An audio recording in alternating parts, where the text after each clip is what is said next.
Have you ever felt like you're trying to move forward in life, but something invisible keeps holding you back? Why do certain emotional patterns keep repeating, no matter how much you try to change things on the outside? What if the real key to breaking through isn't in your current situation, but in your very first emotional blueprint, your relationship with your mom?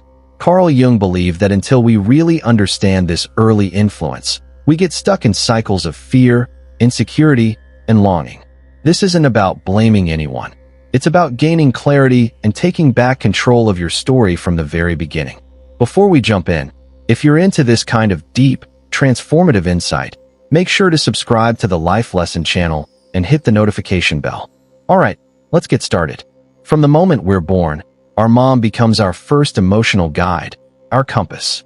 Jung didn't just see her as a person, but as a powerful archetype, a deep psychological image that gets imprinted in our unconscious mind. This shapes how we experience love, safety, identity, and connection. Whether our moms were loving or distant, supportive or critical, the emotional mark they leave is like the opening line of a story. It sets the tone for everything that comes after. The relationship with your mom isn't just about childhood memories. It quietly influences your adult relationships, your self-worth, and even how you treat yourself. And the most powerful part? Most of us carry this impact without even realizing it. So as we move forward, let's explore how this emotional blueprint keeps showing up in your life, often in subtle but powerful ways. You might not remember all the details of your early relationship with your mom, but your body and mind remember. Emotional patterns start way before we even have the words to describe them. That's why, as adults, we sometimes catch ourselves making the same choices that don't really match who we want to be. Carl Jung explained this through the idea of the mother archetype. Unresolved feelings and dynamics from that early bond don't just disappear. Instead, they show up as projections. Think about it. Maybe you find yourself craving approval from people who remind you of your mom. Or maybe you avoid arguments at all costs, just like you did as a kid to keep the peace at home. These aren't random habits. They're like old scripts written long ago, under unspoken emotional contracts you never signed off on. You might not consciously pick these behaviors, but they steer your life anyway. Now, here's where it gets deeper. There's this invisible weight, those unmet childhood needs, that quietly shape how you connect with others and how you see yourself today. Even if your childhood looked good on the outside, expectations can leave deep marks. Maybe love felt conditional, tied to hitting certain goals, staying obedient, or holding back your feelings. Maybe affection came with strings attached, or silence was rewarded more than speaking up. When that happens, kids grow up believing that love means working hard, sacrificing, or being perfect. And that belief, it doesn't just fade away. It morphs into a lifelong chase for validation, success, or acceptance. No matter how much you accomplish, it somehow never feels quite enough. This kind of emptiness creates a gap that no amount of doing or achieving can fill. It's not about hustling harder or checking off more boxes. It's about digging into where that void really comes from. Before we go any further, if this video is helping you gain clarity, please consider sharing it with someone who might need this message. And if you want to support more content like this, hit the thanks button below. It really makes a difference. Alright, let's keep going. So, how do we start freeing ourselves from the emotional baggage of the past? Carl Jung called this process individuation, the journey toward becoming your whole, true self. It's about peeling back the layers of the roles and masks we've put on just to get love, approval, or to feel safe.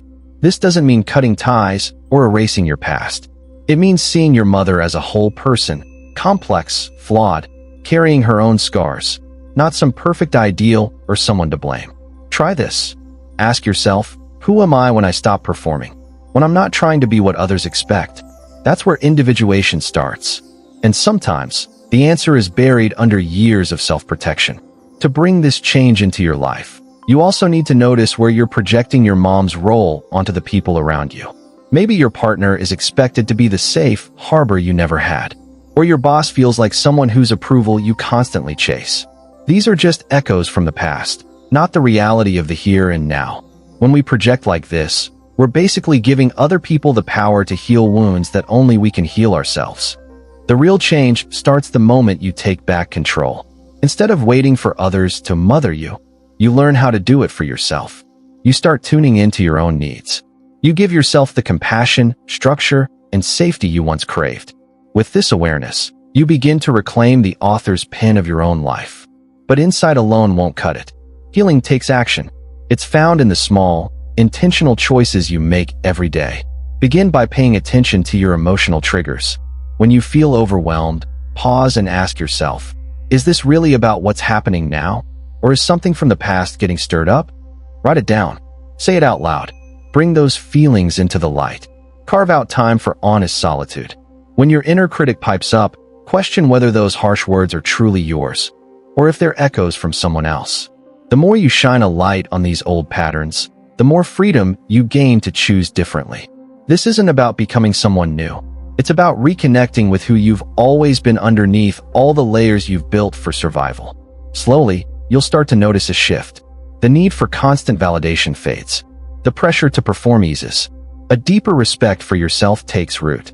Sure, challenges still come, but they no longer define your worth. You realize your mom gave you the first chapter of your story, but the rest? That's all yours to write. Her influence shaped you, but it doesn't have to define you anymore. And when you stop seeing her as a symbol or an ideal, and start seeing her as a real person, flaws, struggles, and all, compassion replaces blame. Understanding takes the place of confusion. The mother wound stops being a shadow over your life. When you bring conscious attention to that wound, you don't just heal yourself. You break cycles of inherited pain. You change what's passed down to the next generation. Jung taught that true healing comes not from rejection, but from integration, seeing clearly, feeling deeply, and choosing with intention. So, what part of your story are you ready to own? Which old patterns are you ready to let go of? If this message hit home, share your thoughts in the comments below. Your story might be exactly what someone else needs to hear. And if you haven't already, subscribe to the Life Lesson channel. Join a community that's all about depth, clarity, and emotional freedom. Because real healing doesn't start by forgetting your mother. It starts by understanding her. And when you do, that's when your true life really begins.